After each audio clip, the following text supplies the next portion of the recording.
Tomé. Boa, Tomé. Você passava nessa prova de aritmética antiga? Era legal, né? Era boa, como a gente aprendia. E apanhava, se não respondesse, apanhava. Isso que era bom, antigamente. Com a régua. Porque se a pessoa não soubesse... Você aprendia na marra. O professor enchia o aluno de porrada. Era uma coisa tranquila, né? Não é? Mas como era melhor, né, Emílio? E tem gente que tem saudade. Como a educação ela vem piorando ao longo dos anos. Você sabe que eu sou formado em engenharia civil? E lá atrás, né, há muitos anos atrás, há 30, 40 anos atrás, era tudo na unha. A minha geração já pegou a calculadora. HP. E com HP a gente perdeu a sensibilidade com o número. Você não conseguia compreender mais se o número estava certo ou estava errado por conta de você estar usando uma calculadora.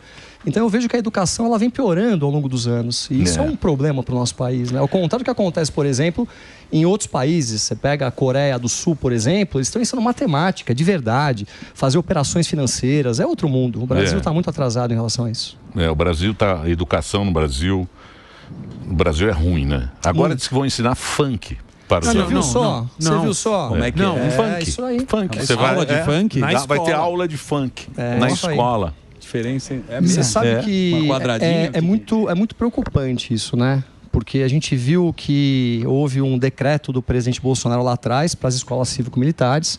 Logo em seguida entra o Lula, ele revoga o decreto e agora estão colocando funk nas escolas. Nada contra o funk. Então você pega o funk, o hip hop, outras músicas são importantes, mas elas refletiam lá atrás o que era a comunidade. Hoje em dia não. Hoje em dia apologia ao crime, apologia à droga, apologia ao sexo. É tudo que a gente não precisa nas escolas.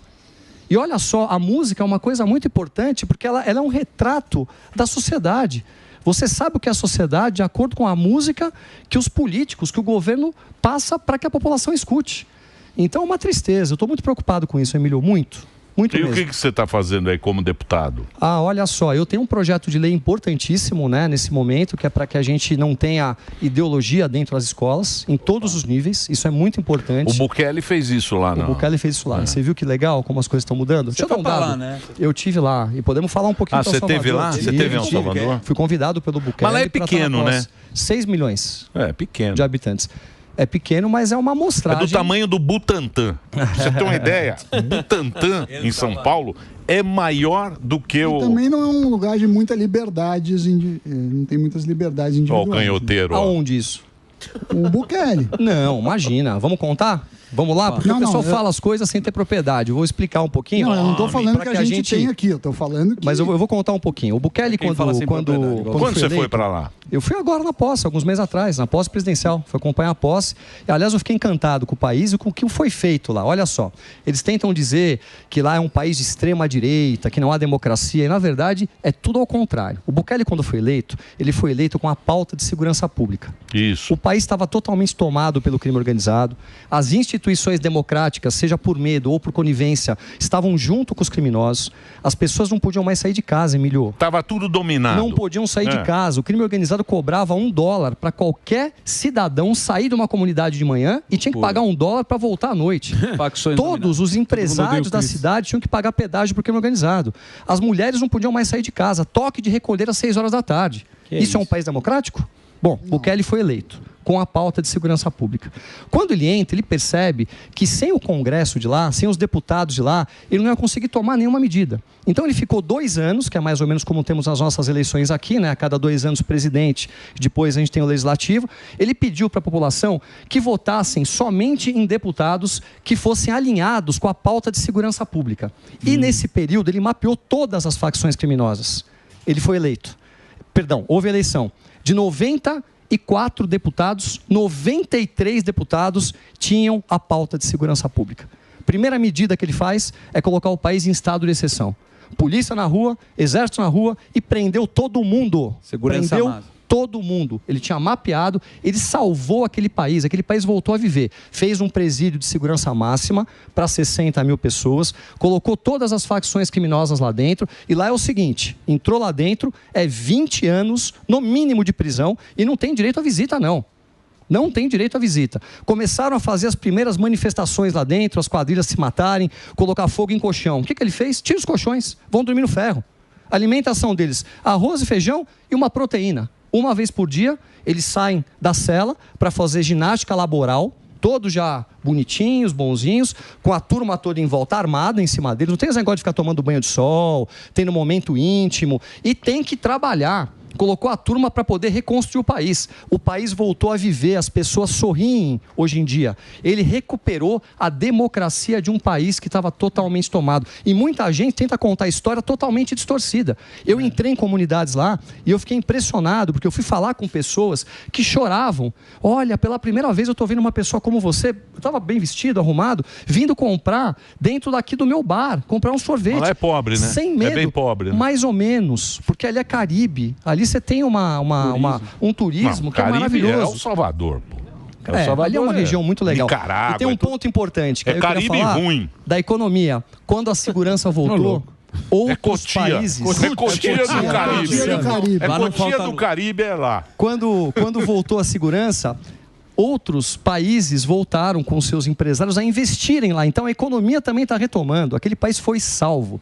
E é o que ele fala: direitos humanos tem que tratar o bandido, óbvio, com o mínimo, né, de cuidado, mas você tem que ter direitos humanos para aquela população que não tinha direitos humanos. Mas tem duas coisas polêmicas dele. Tem Bitcoin, que ele também colocou a economia para... Não é nem isso. Ele demitiu todo o Supremo. Ele não faz 3 poderes. Então isso é um caminho para um passo ditatorial. Ele também não era permitida a reeleição. Aí ele entrou e falou, agora pode. Então, assim, eu sinto muito. Eu concordo com a segurança. Mas ele está longe de ser um... Ele não demitiu todo o Supremo de lá. Não, ele só mandou embora e pôs outro. Não, vamos lá. O Supremo de lá era um Supremo totalmente corrupto, que pactuava com o crime organizado e que soltava bandido o tempo todo. E via deputados, ele conseguiu tirar a turma que estava cometendo crime no país e prendeu todo mundo. É muito diferente.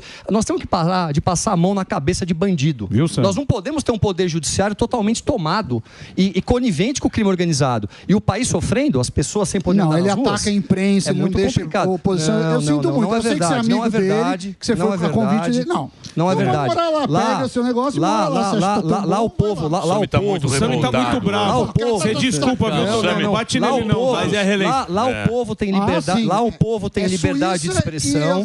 Lá o povo tem liberdade de expressão, a imprensa não é calada, as pessoas andam livremente na rua, ele não perseguiu ninguém da oposição. Então veja só, é muito diferente do que esse papo, que é um papo que, você me desculpe, é de quem não consegue olhar para uma sociedade doente, fragilizada, onde as pessoas têm medo de sair de casa e um país que voltou a viver, a ter vida. Agora, prender bandido é antidemocrático? É só aqui no Brasil que a gente acha isso. Isso não é, mas que o bandido tem mais direito do que o policial ou a pessoa de bem. Não, vamos lá, o Fernando Henrique Cardoso não mudou a regra aqui? Mudou. Não mudou? Mudou. O Brasil deixou de ser democrático? Não. Não foi via Congresso Nacional? Não, então vamos lá, peraí, vamos lá. Vamos. Você pode tomar ações antidemocráticas quando você não envolve o poder legislativo. Agora, o poder legislativo vota alguma coisa. Isso é antidemocrático? Ou é de acordo com a vontade de cada um? Desculpa, nós somos eleitos para poder representar o povo. É isso aí, Tomé. Deixa eu fazer uma intervenção. Eu estou olhando aqui o ranking dos melhores países para morar. Finlândia, Suécia, Suíça, Dinamarca e El Salvador em primeiro. Que o Tomé gosta tanto. Gosto mesmo. Eu queria que acontecesse aqui no Brasil. O Zé aconteceu em El Salvador. Aí sim a gente ia ter um país decente. O que eu acho que é a discussão aí... O que é a discussão aí é a seguinte. Não fala assim. O que você está falando é o que a imprensa coloca. Samidana. É muito difícil a gente falar o que é El Salvador, porque a gente não está lá. Eu não conheço a profundidade. Então, a gente não conhece. Então, a gente está falando o que a imprensa fala. Porém, eu acho que aconteceu em El Salvador. Eu acho que ele realmente tem razão, porque tem aquelas gangues, tava tudo dominado. Tava.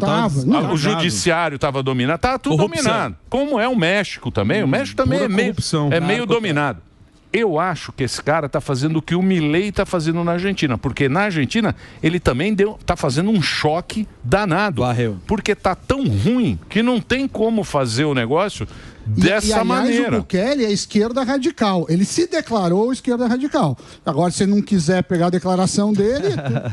Sami, vamos lá. A gente tem o que ele falou é mentira, o que está certo é o Tomé. Nós temos... Não, a questão não é estar certo e errado. A gente debateu o que dá certo e o que dá errado. Nós temos um país tomado pelo crime que hoje não é mais tomado. Eu peguei um Uber lá com uma moça dirigindo. E ela começou a chorar dentro de carro, dizendo assim para mim o seguinte: eu nunca poderia fazer esse trabalho na minha vida. Nunca. Caramba. Muitas das minhas amigas foram estupradas, foram violentadas sexualmente. Os meus pais tinham medo de sair de casa. E hoje eu posso voltar a trabalhar. As crianças estão na escola. Nós não temos mais medo. A economia está retomando. Agora, você tem lá um poder judiciário totalmente tomado pelo crime organizado e que pactua com o crime organizado. Você tem que tomar uma medida para poder salvar uma nação e a gente fica com esse dedo todo, com essa classe política que, infelizmente, em muitos países destruíram as nações. É assim que funciona. E aqui no Brasil não está muito diferente disso não, tá? Estão soltando bandido o tempo todo. Veja o que está acontecendo. Eu tive na Rota pela manhã. Aliás, eu queria mandar um abraço para a Rota, que comemora hoje os 54 anos. Vocês são o orgulho da nação brasileira. Boa. Esses importantes homens e mulheres que acordam todos os dias dispostos a darem as suas vidas por nós. E vou dizer uma coisa. Verdade. A Rota hoje, eu digo com toda a propriedade, eles estão mais bem preparados do que a grande maioria das polícias do mundo para poder defender o crime organizado. E o nosso secretário Derrite, junto com o governador Tarcísio, e o coronel Castro, que é o comandante-geral da Polícia Militar do Estado de São Paulo, eles estão combatendo o crime organizado como nunca combateram. Vocês são um grande orgulho para nós. Agora, veja só, nós temos aqui no Brasil a tal audiência de custódia, que é um grande problema. Sim. A audiência de custódia, inicialmente, era alguma coisa razoável. Havia uma razoabilidade. Por quê? A pessoa, ela comete um crime de baixo potencial ostensivo. Tá. Ela é réu primária. Ela vai presa. Vamos imaginar que ela pegou lá, quebrou o vidro de um carro, roubou uma bolsa. Ou seja, ela não atacou ninguém, ela não feriu ninguém, ela nunca foi presa, nunca teve uma passagem pela polícia. Não estava certo também pegar essa pessoa, jogar ela dentro de uma cela e ela ficar 90 dias esperando para poder ter um julgamento. Então, neste caso, eu concordo com a audiência de custódia. Porém, ela foi totalmente distorcida. Hoje, o bandido é preso uma vez, depois ele é preso 2 vezes, 3 vezes, 4 vezes, e ele nunca vai para a cadeia. Eu vou dar números aqui para vocês. Vamos imaginar as últimas 1.000 pessoas presas aqui no estado de São Paulo. Vamos. 50% saiu na audiência de custódia no dia seguinte.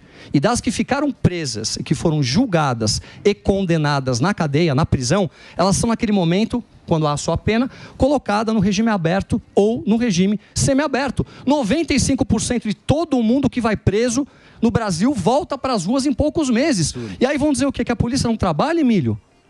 Isso é um absurdo. O policial fica mais tempo... Eu acho um absurdo. Eu acho um absurdo. Você sabe que colocaram um vídeo do filho do cantor lá, filho do... Tô ligado. Chegando de helicóptero...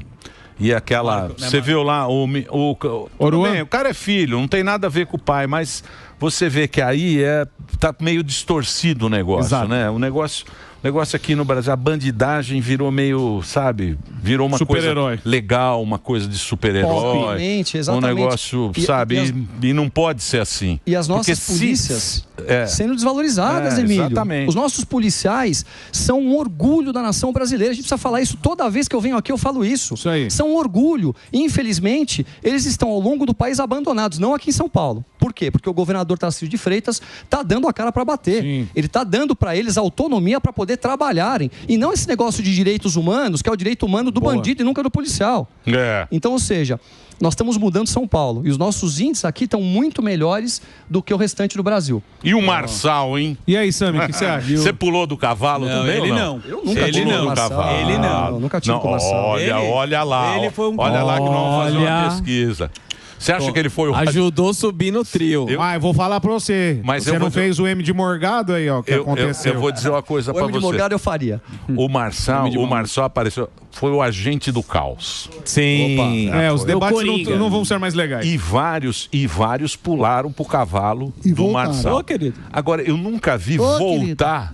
Do cavalo. Eu nunca vi ficar tão pouco tempo no cavalo. Parece o touro mecânico. Parece o touro mecânico. O que foi, Dedê? O que você quer? Água.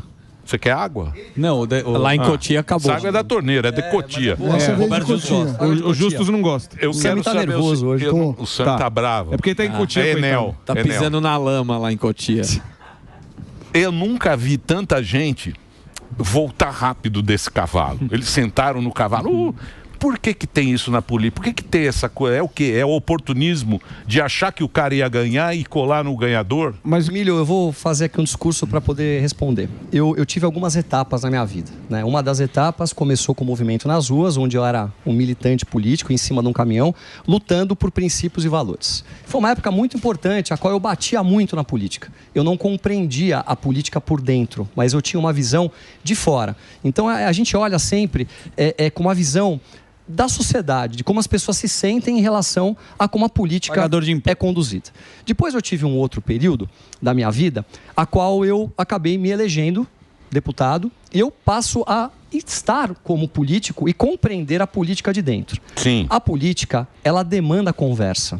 Não adianta você chegar com o pé no peito de tudo e de todos, porque a gente não vai conseguir fazer as mudanças que nós queremos. Eu vou dar um exemplo. Vamos dizer que nós temos aqui um projeto para ser aprovado, o teleférico do Marçal. Tá? Não vou fazer juízo de valores aqui se ele é bom ou se ele é ruim.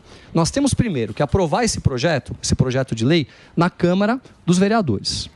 Depois da Câmara dos Vereadores, antes da Câmara dos Vereadores, nós temos as comissões que vai ver a constitucionalidade ou não do projeto. Então, ali já é um problema, depois os vereadores têm que passar. Depois nós temos as secretarias que têm que também estar dando caminhamento a tudo isso. Nós temos o Tribunal de Justiça, o Tribunal de Contas, o Ministério Público. E se tudo der certo, nós ainda temos a oposição que vai ficar provocando o Poder Judiciário para que aquele projeto não ande. Se você não tiver um mínimo de interlocução, você não aprova nada. Então não adianta chegar dizendo que vai acabar com tudo, que vai prender todo mundo, porque as coisas não vão acontecer. Então o que eu via naquele momento? Porque é assim que funciona a estrutura política. Funciona a estrutura. É assim. E nós que somos direita, e eu sou direita, sou liberal, sou conservador, sou uma pessoa que lutou por princípios e valores a vida inteira, eu passei a compreender que nós temos que ter uma estratégia para que a gente possa fazer uma transição do que é hoje a política do Brasil e para que nós queremos. Com o pé no peito, as coisas não vão acontecer. Levando-se em consideração tudo isso, eu compreendi, junto com o governador Tarcísio, que o melhor que nós tínhamos para apoiarmos seria quem? O Ricardo Nunes. Exatamente por quê? Porque a transição seria uma transição mais foi fácil. Um acordo político. Então, mas não vamos foi um lá. acordo político. Não, claro que foi. Não foi. Como não? Não foi acordo político. Claro que foi. O Bolsonaro não fez acordo nenhum. Quem coloca o Bolsonaro na parede? O Bolsonaro fez o acordo do PF. Não. Vamos deixar claro aqui. Eu preciso explicar. Vamos lá. São Paulo elegeu Marta Suplicy, Erundina, Haddad. O Bolsonaro perdeu as eleições aqui em São Paulo pro Lula. O Tarcísio perdeu as eleições em São Paulo. Eu sei que São Paulo vota mal. Ok. São Paulo vota mal. Vota mal. O que o nosso grupo político compreendeu? Qualquer candidato da direita perderia para a esquerda de São Paulo. Um exemplo. O Ricardo Salles era o candidato da direita. Certo. É o candidato que todo mundo gostaria. Todo mundo gostaria da direita. Porém, nós sabíamos que ele seria o melhor candidato possível para poder concorrer junto com o Boulos. Ia dar Boulos. Tanto que o Marçal não foi nem para o segundo turno. Mas você não sabe. Mas faltou o apoio da turma, Tem pesquisa. Né? Peraí, preciso fazer o break. Não, essa pesquisa também é pesquisa que o Bolsonaro ia perder até pro Aerotrem. Essa pesquisa... Tomei a biducha aqui, o papo é bom. Eu vou fazer o break só para a rede Jovem Pan de rádio. A gente continua nas plataformas. Agora, Tomé, isso que eu queria falar com você. Que agora você é o cara que tá lá, você já tá entendendo como é que funciona a política e você é um cara... Brother nosso aqui, já viu várias vezes, já sabe como é que funciona. Tá bravo o Sam tá muito bravo. Não tô bravo. Eu acho que tem várias coisas o candidato, que é o que você explicou, que é o sistema. Você explicou isso aí claramente, o que é o sistema. Como é que funciona o sistema? O cara que chega e fala, eu sou antissistema, esse cara está falando uma bobagem. Por quê? Porque ele fala que o sistema não funciona, porém, para ele entrar, ele tem que fazer parte do sistema. Ele precisa do sistema. Ele precisa do sistema. Senão, né? Porque ele quer ser político, você tem que ser político dentro daquele sistema. Para não ter esse sistema, a gente tem que fazer uma reforma geral. Tem que mudar tudo. Perfeito. Não é entrar nesse jogo e falar, eu vou mudar tudo, porque é exatamente isso. Protagonista. Isso, que o povo acredita no cara que fala, eu vou mudar tudo, e ele não muda nada, porque lá tem um sistema que é um sistema já que está funcionando. Correto? Chegou antes dele. Como a gente muda isso? Isso. Vamos lá, colocando pessoas que tenham princípios e valores na política, que é uma coisa muito complicada. Eu, quando resolvi me candidatar, eu não tive apoio de ninguém, Emílio. Poucas pessoas da minha família me apoiaram, os meus amigos não me apoiaram, diziam que eu ia mandar me matar, que eu ia quebrar minha empresa, que eu era um menino bom, trabalhador e que eu ia acabar com a minha vida. Então o que acontece? Se as pessoas de bem não vão para a política, os espaços vão se ocupar com pessoas que não têm princípios e valores. Por isso que eu faço aqui um chamamento. Se você tem bons princípios e valores, não estou falando nem de ideologia aqui, eu estou falando de princípios e valores. É isso aí. Se candidate, entre para a política, porque só com pessoas assim que nós vamos conseguir ter votos suficientes para podermos estar aprovando os PLs que têm um sentido para o país. Um exemplo, segurança pública. Com as leis que nós temos hoje, a gente não vai melhorar a segurança pública no país nunca. Agora, como nós vamos aprovar algo se as pessoas que lá estão defendem um sistema e não defendem a população? Aí. O único jeito, colocar pessoas que tenham bons princípios e valores. E está mudando. Entrou muita gente nova agora. A direita cresceu mais de 5%, enquanto a esquerda ela acabou caindo 13%. Agora. Então, nós estamos mudando a forma de fazer política no Brasil devagarzinho. Está acontecendo. Então, mas desculpa até interromper mais uma vez, mas eu preciso interromper nesse ponto, porque é o seguinte. Você tem as pessoas que têm a ideologia. Você tem muita gente apaixonada por política. É quase como um clube de futebol, que torce por esse ou por aquele. E tem também aquele grupo que está lá pelo poder. Não interessa para esse grupo. E esse grupo sempre acaba ganhando. Por quê? Porque ele fala, opa, a tendência aqui é mais à esquerda, eu sou vai com o vento. Esquerda liberal. É aquela coisa que eu acerto a minha... Eu coloco o meu pula de cavalo. Isso. Ele vai para a direita, ele vai para a esquerda. Por quê? Porque o objetivo dele é o poder. E tem muitos grupos que só querem o poder. Exato. A gente vê claramente esse grupo. O que você acha disso? Bom, isso é o que acontece no Brasil. Tem deputados que estão na Assembleia já no 8º mandato. Estão sempre lá se mantendo no poder. E você vai olhar, não tem voto. Como que se reelege? De que forma? Via poder financeiro. Certo. Via poder financeiro. Que é o quê? É o que a gente vê no Brasil hoje. Os políticos ricos, extremamente capitalizados, e eles conseguem fazer uma campanha a qual, com dinheiro, fica fácil você conseguir ter mais votos. E vão se reelegendo sempre no poder. Nós temos que votar em pessoas novas. Dar oportunidade para novas pessoas estarem entrando na política. Então, essa é a sugestão que eu dou para você que está nos ouvindo. Vote em pessoas que não estão na política, que não estão enraizadas há anos e anos e anos, que a família toda está na política. Você vê, tem pai, filho, irmão, amigo, eles vão sempre rodando o poder. E no final de tudo, são sempre os mesmos que estão lá tomando conta do país desde que nós somos pequenos. São as mesmas famílias que governam o Brasil. Como que nós vamos mudar desse jeito? Ô Tomé, esse ponto que você tocou aí, e o Emílio estava falando, os políticos querem sempre poder, vai para onde a banda toca. Você acha que isso causou, vamos chamar de racha, que nem o Emílio falou antes no começo do programa, o racha na direita, porque a gente viu muita gente apoiando o atual prefeito, muita gente da direita apoiando Pablo Marçal. Por quê? Por conta disso, que você viu no mesmo palanque a turma que a gente gosta de brincar aqui, falar de direita absoluta, e tá já junto com o Kassab, Paulinho da Força, essa turma. Você acha que foi essa questão desse racha? Que se não tivesse o Pablo Marçal falando antissistema, qualquer coisa, mas a percepção do povo, porque a gente sempre acha que o povo não tá vendo as coisas. Hoje tá vendo muito disso. Você acha que a divisão da direita, muita gente foi pro Pablo, muita gente ficou com o prefeito? O povo está muito cansado, está todo mundo de saco cheio da política do Brasil. Ninguém aguenta mais crime organizado, ninguém aguenta mais corrupção, ninguém aguenta mais ver as mesmas pessoas que tiveram as mesmas ações no passado estando de volta ao poder. Então, o discurso antissistema ele é muito bom, ele é muito forte. É o discurso que elegeu muita gente ao longo do mundo. Certo. Só que nós temos que avaliar o que nós temos pela frente com estratégia. O que tem de melhor para que a gente possa conseguir mudar o Brasil.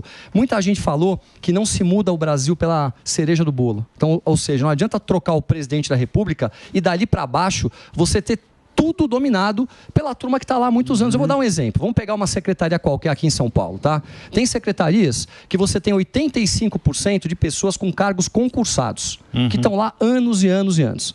15% da secretaria você consegue trocar quando você é um secretário. Você entra. Os salários são salários relativamente baixos para você contratar pessoas que tenham um nível intelectual e de competência, de formação, para poderem estar lá. Salário de 4, 5, 6 mil reais. Como que você faz para poder mudar aquela secretaria, onde 85% dela está totalmente já direcionada para cargos que vêm desde o passado? É muito complicado. Aí Mas e aí, a direita, a questão da direita? Dividiu. A gente viu que teve uma divisão clara. Claro que dividiu a direita. Uma divisão clara, tanto que vários vereadores foram eleitos, a gente fala na aba do Pablo. E você acha que essa divisão foi por isso? Porque com o prefeito loteado aí com vários caras que antes a direita falava, não, a gente não vai se juntar com esse cara. Esse foi o problema? Olha, eu creio que a divisão ela aconteceu exatamente por conta desse sentimento da população por mudança. E muitas vezes as pessoas não compreendem a política de dentro, como eu estou dizendo agora, e não conseguem formar uma estratégia. Eu tentei explicar essa estratégia para muita gente, mas no momento que nós estamos, tudo vira torcida organizada. Como tem pelo Bolsonaro, acabou tendo também uma parte pelo Marçal. Pô, ele fala tudo que eu quero ouvir, mas será que ele vai conseguir entregar tudo que ele está falando? Então foi esse o ponto que eu entendo que fez com que houvesse essa divisão. Algumas pessoas compreenderam isso, tanto que o Ricardo Nunes foi pro segundo ponto. Mas subir no palanque junto com... Exagerou um pouquinho. Mas subir no palanque... Quem? O Marçal. O Marçal. O meu ponto é esse. A direita batia num lado e ela tá no palanque com esse lado. Esse é o ponto da questão. Isso não sofreu nada? Gente, vamos lá. O Brasil é um país presidencialista ou parlamentarista? Presidencialista. Mas quem manda no Brasil? Quem manda? É o parlamento, certo? Então ele é presidencialista, mas quem manda é o parlamento. O Bolsonaro não teve que se aproximar do Ciro Nogueira, do Valdemar Costa Neto, para poder ter governabilidade? Isso não ia fazer nada. Ele começou o país colocando generais, né? Colocando um general ao lado dele para ser Casa Civil e não conseguia articular nada. Então, assim, vamos lá. nós temos que entender o que nós temos e para onde nós queremos ir. E não ficar sonhando com algo que não vai acontecer. Então vamos lá. Então você acha que o cara... Porque eu acho que eu acho que o cara que saiu melhor nessa eleição foi o Tarcísio. Porque o Tarcísio ele foi pragmático e ele não mudou nada. O discurso, encher o saco dele, ficaram enchendo o saco dele lá do sistema. Ele é do sistema, ele é vendido, não sei o que, mas ele foi pragmático. Ele falou, ele foi objetivo. Falou, meu negócio é esse, melhor ser assim. Disso. Foi pragmático no negócio, não foi essa direita louca, essa direita marçal que é um negócio louco, o cara rezando na rua, aquelas coisas de maluco, de torcida mesmo. Você acha que ele é o cara hoje? Porque o Kassab diz que agora... Porque o Kassab, o que ele faz? O Kassab, ele dá a carta. Ele não tem esse carisma de um Bolsonaro, não sei o quê. Mas ele é o técnico. Backstage. Mas é o cara que por trás fala, opa, esse tem chance. Esse é o olheiro. bom. Ele escala. Esse não sei o quê. Ele escala. Ele fala, agora... fuzil, o herói do Brasil. Aí aparece o fuzil, mas ele tá lá por trás. Você acha que esse é o cara? O Tarcísio, no meu ponto de vista, eu sou um pouco suspeito para falar, porque eu trabalho com ele. É um orgulho para a nação brasileira.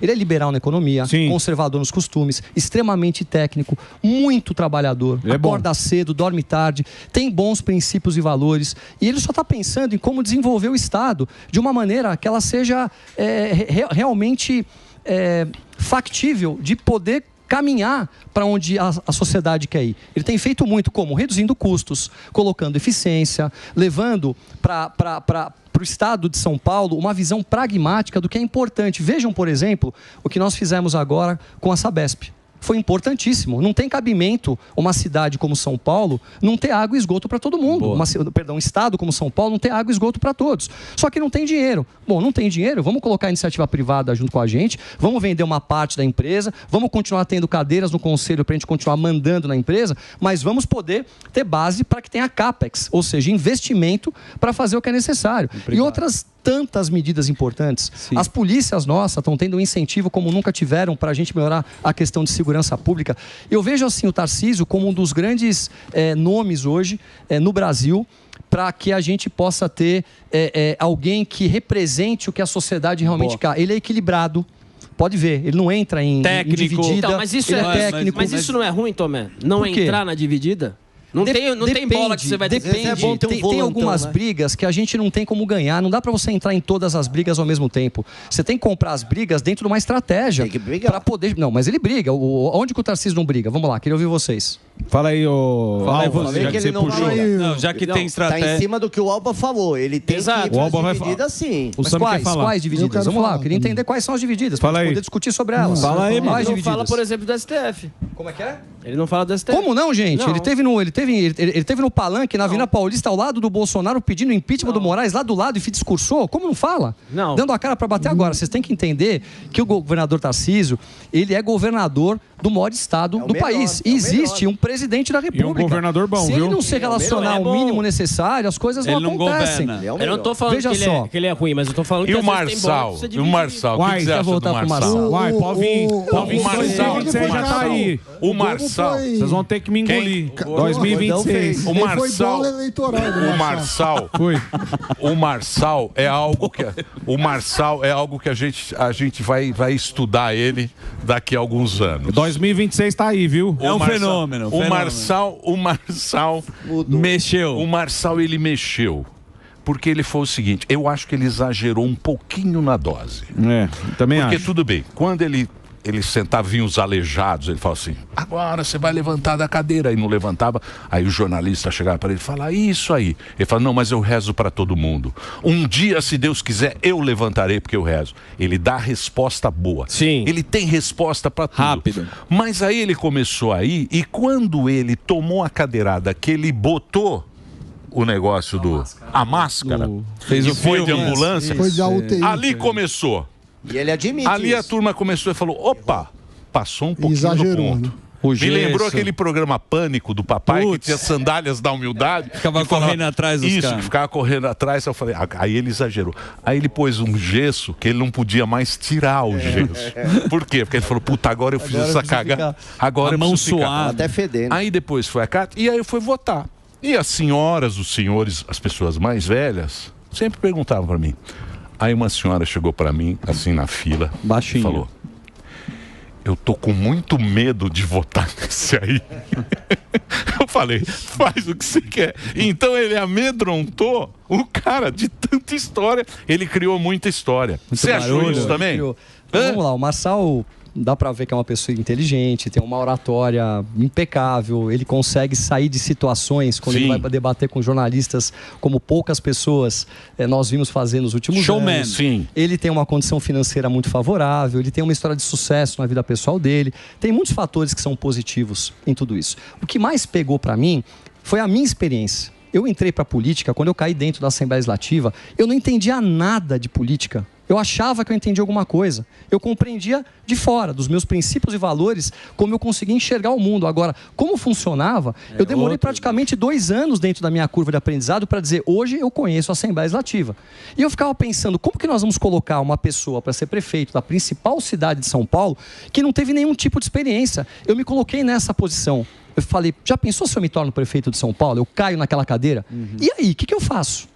Não dá para compreender nada. Mas eu acho... E aí ele foi criando confiança, Sim, e ele passou do ponto. E ele criou muita narrativa, ele criava muitas situações para poder ter protagonismo em rede social. Então, um exemplo, ele foi correr de madrugada, né, no último dia de eleição, começou a correr à meia-noite, correu a madrugada toda e foi votar descalço. Mostrando... Por que vocês não apoiam para ter um outro segundo turno? Por exemplo, vocês bateram num pseudo-direita, totalmente direita, e aí vocês deram a chance de ter um segundo turno direita-esquerda. Mas vamos lá, a gente não bateu num pseudo-direita, eu não bati no Marçal, eu só tinha uma crença diferente, nele, então. Eu só tinha uma crença diferente de um caminho que nós tínhamos que seguir aqui para a cidade de São Paulo, achando... manter ele no segundo turno? O Marçal no segundo turno? Olha, vamos lá. Existem as pesquisas externas, que muita gente não confia, e existem as pesquisas internas do próprio governo e da própria prefeitura. Todas as pesquisas que nós tínhamos dava que o Marçal perdia no segundo turno para o Boulos. Estava claro. Era uma estratégia. Eu vou fazer o quê? Eu vou jogar a principal cidade do país, eu vou correr o risco para ver o que vai acontecer? Não, mas São Paulo... Mas por pouco não foi o Ricardo Nunes e ele. Eu preferi, ficaria mais tranquilo o Ricardo Nunes e Marçal no segundo turno, e aí deixa o pau torar, do que o risco ainda eminente de ter o Boulos na prefeitura. Ok, entendi teu ponto. Porque o Malafaia, ele pegou 20 dias para bater no Marçal. E isso que ele fala que é de direita. Mas vamos lá. Por que ele bateu no Marçal? Posso explicar? Porque não, eu vou explicar. Não é bem assim. Vamos lá. Existem algumas coisas que você tem que pensar, sentir e falar a mesma coisa. Isso se chama integridade. A partir do momento que nós temos uma manifestação nacional na Avenida Paulista para pedir o impeachment de um ministro e a direita toda está mobilizada por isso e ele não se posiciona em rede social nenhuma vez. E somente isso desqualifica o cara para... Não, calma. acabou de falar. Morgado, só mais um pouquinho de paciência, só para poder. É que eu tomei o que você me tomou, desculpa. Só para poder concluir, concluir o raciocínio. Vamos lá, que o tempo urge. O que nós esperávamos? Que ele tivesse junto com a gente naquela pauta. O que ele fez? Não tocou no assunto da pauta, não colocou em nenhum momento em rede social e 3 dias antes ele pega viagem para El Salvador. Certo. Eu liguei lá pro Bukele. Tá indo aí? Fala, Bukele. Ninguém sabia da visita dele. Foi visitar o presídio? Não. Foi na porta do presídio, bateu uma foto no presídio. Então, claramente, deu a impressão para todos que ele não queria estar na manifestação. O que acabou acontecendo? Ele chegou 4h30 da tarde e a liturgia diz que o último a falar é o presidente da República. Sim. O presidente falou, a manifestação acabou. A pulseirinha dele estava lá para ele subir. Tanto a dele, quanto a do Boulos, quanto a de todos os outros candidatos, por uma questão eleitoral. Ele chegou correndo, ele bateu na porta do caminhão, eu estava em pé na porta do caminhão, eu estava do lado lá. Ele nem conversou com segurança, saiu correndo e foi falar para todo mundo que não deixaram subir no caminhão. Isso não foi verdade. Ele criou um facto. Então, ou seja, eles vão criando fatos. Por isso o cara usa 20 dias para bater no cara que poderia estar 2 direitas no segundo turno. Exatamente. Isso não desqualifica. Desculpa. Não, mas aí precisa... Não, calma. Bolão eleitoral. Não, mas aí precisa falar com o Malafaia, não é comigo. Então, mas aí o Malafaia não desconta em mim, não desconta em mim. Não, mas é que você colocou que isso daí foi questão do quê? Foi a questão do trio elétrico. Aí vai o Malafaia e bate no Bolsonaro também. Então, quer dizer, a direita tá tudo povo abençoado. Vamos encerrar. Acabou. Nem a Ivete estava no trio. Tinha que estar os dois de direita lá. Falar no pedágio. Ó, eu vou dizer uma coisa pra vocês. Vocês estão vendo que o negócio está inflamado aqui e tal. Aí, ó. Mas quem é de São Paulo sabe que essa cidade... Eu acho que pode ganhar qualquer um. Pode ganhar Boulos. Não, pode não. São Paulo é tão pujante. Claro, São Paulo é uma cidade tão rica, tão cheia de oportunidades, que nós já tivemos como prefeito Celso Pitta. É verdade. Ele não destruiu. Um dos melhores. Pode vir quem quiser. Nós tivemos Luiz Erundina. Eu dormi aqui em São Paulo. Então, pode vir quem quiser. Que São Paulo é uma cidade que consegue se superar, porque é a cidade do trabalho. Parabéns, São Paulo. E viva Cotia. Muito bem. É isso. Vamos agradecer. Vamos agradecer a presença do Tomé Abduch hoje. O Instagram dele. Obrigado, viu, Tomé? Sempre o papel é muito bom. Sempre um prazer estar com vocês. Eu sou fã do Tomé. O Tomé é um craque. E ó, o Instagram do Tomé nas redes sociais é Tomé_Abduch. Não é isso? E é isso aí. A gente vai agora pro break. E agradecer ele. Pro break? Pro break. Você quer agradecer? Não, na verdade é o seguinte. Então agradece bonito. Queria agradecer a presença ilustre do Tomé Abduch, um dos grandes políticos representantes do Brasil. Ele teve aqui um entreveiro com o Sam, mas ele é um cara fantástico, uma salva de palmas. Daqui a pouco a gente o Sam tá muito bravo. Você não deixa eu falar. Agradece o Sam. O Sam tá muito bravo. Pra caramba. Vai,